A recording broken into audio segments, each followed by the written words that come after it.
Chegou a tropa, sonista põe ovelha pra correr. Para com essa conversinha, PlayStation 1000 grau.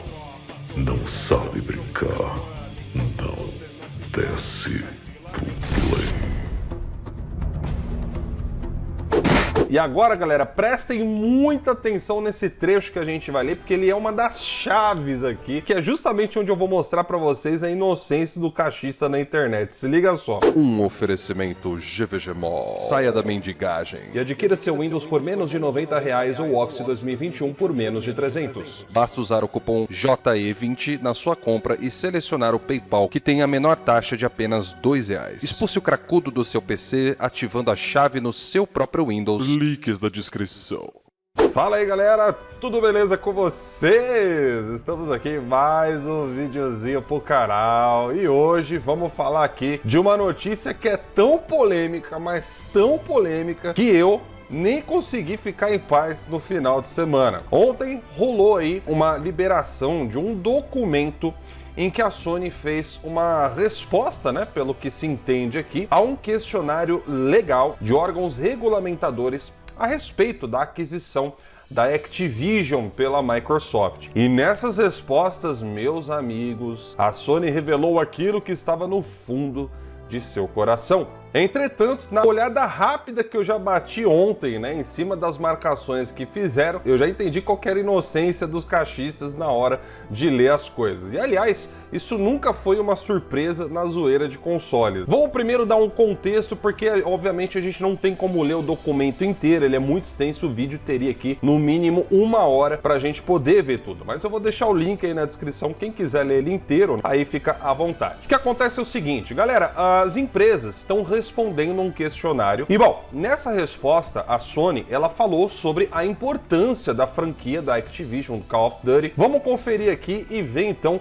quais foram essas polêmicas respostas da Sony. Então vamos começar falando primeiro a respeito da franquia da Activision e depois do Game Pass, que vai ser a cereja do bolo desse vídeo. Então se certifique de ficar até o final para vocês não perderem, beleza? Nesses primeiros parênteses que a gente está vendo aqui, a Sony chama, né, o Call of Duty de um jogo essencial, um jogo do tipo AAA, que não tem rival. De acordo com um estudo de 2019, a importância do Call of Duty para o entretenimento em geral é indescritível. Call of Duty é tão popular que influencia a escolha do console dos usuários e sua rede de usuários legais é tão arraigada que, mesmo que o concorrente tivesse orçamento para desenvolver um produto semelhante, não seria capaz de rivalizar com ele. Isso aqui é uma parte que está sendo muito utilizada nas printagens aí na internet. Todo mundo sabe que Call of Duty, no segmento dele, é simplesmente o número 1. Só que aí, meus amigos, é nesse momento que a maioria dos caras do Xbox acaba mostrando a sua inocência. Vamos relembrar que o que nós estamos lendo aqui é uma resposta para um órgão regulador. Preste atenção e comece a ligar os pontinhos que a gente está fazendo até chegar aqui no final do vídeo. Você ainda não entendeu, você vai entender. Então notem aqui como que a empresa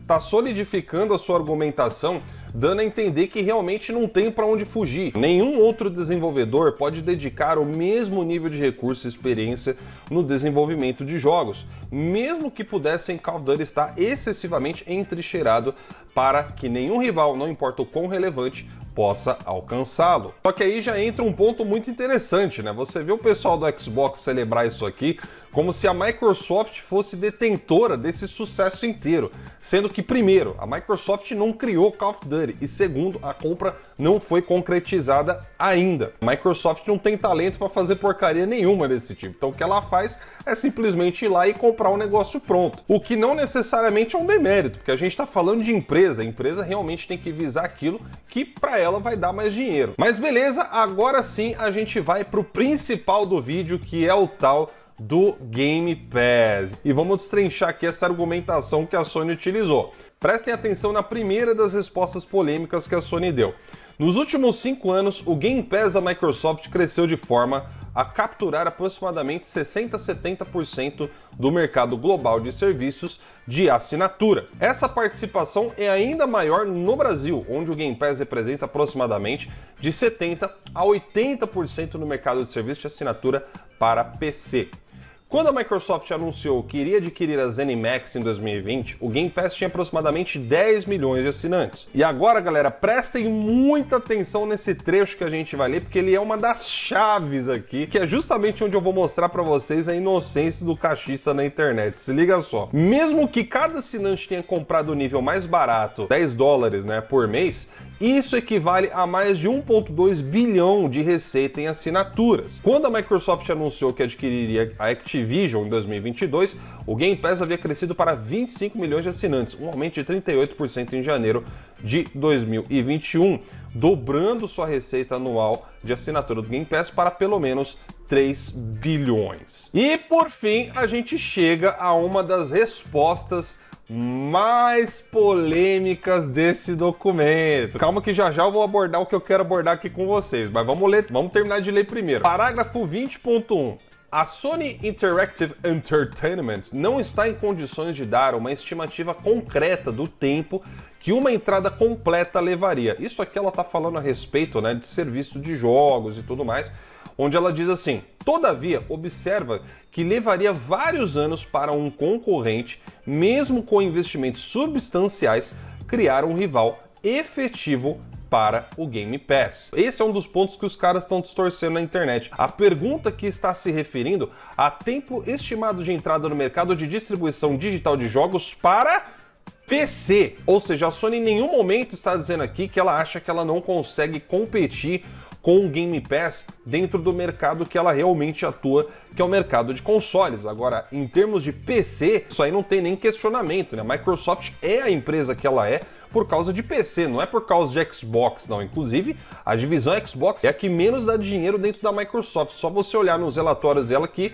o Xbox ele tá lá na categoria My Personal Computing, que é a categoria que menos faz dinheiro nos relatórios da própria empresa. Agora, vamos voltar para aquele trecho que eu falei para vocês, quando a Sony argumenta, né, a respeito principalmente nesse momento aqui, quando ela fala dos ganhos do Game Pass, tá? Vamos considerar nesse primeiro momento, quando a Sony fala da aquisição da ZeniMax em 2020, que foi quando o Game Pass tinha aproximadamente 10 milhões de assinantes. Se os senhores se lembram bem, nessa época foi quando a própria Microsoft admitiu que o Game Pass ainda nem era tão lucrativo, que foram as palavras ditas por ninguém mais que o próprio chefe da divisão de marketing, o Aaron Greenberg. Quer dizer então que a Sony mentiu nessa resposta que ela deu aí para o órgão regulamentador? Será que a Sony não sabia dessa informação no momento que ela estava formulando o argumento dela aqui? Pois é, meus amigos, se o seu tic-tac aí tá funcionando, você já deve estar percebendo qual que é o intuito dessas respostas aqui, não é? O que a Sony está fazendo nesse relatório aqui é uma coisa muito similar a você responder um processo na justiça, por exemplo. Quando você está formulando uma resposta legal que visa beneficiar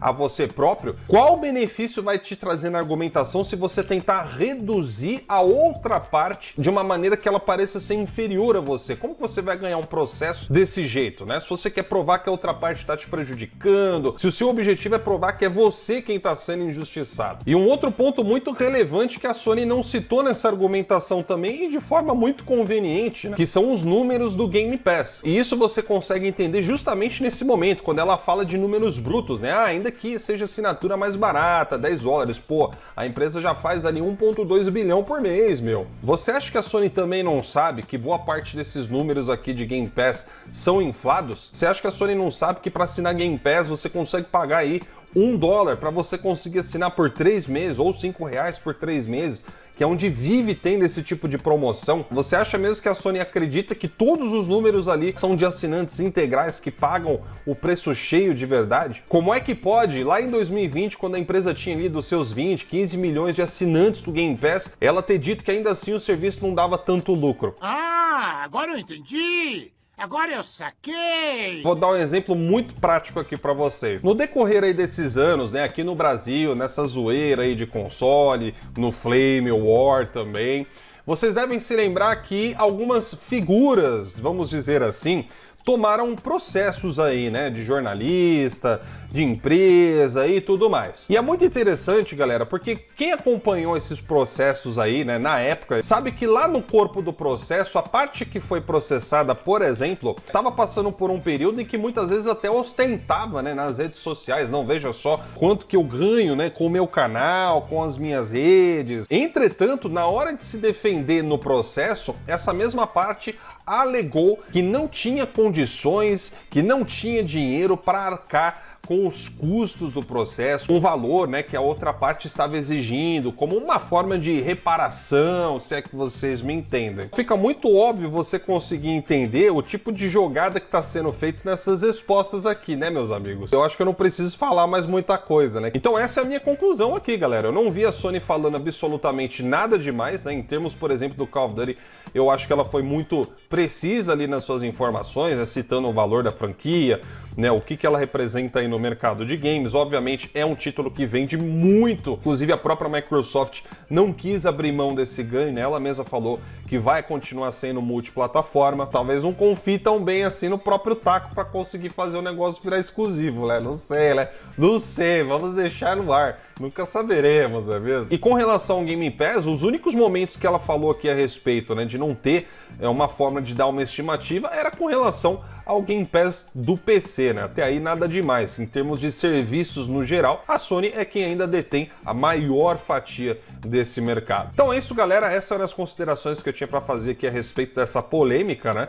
E se você curtiu aqui o vídeo, não se esqueça de deixar o like e se inscrever aqui no canal.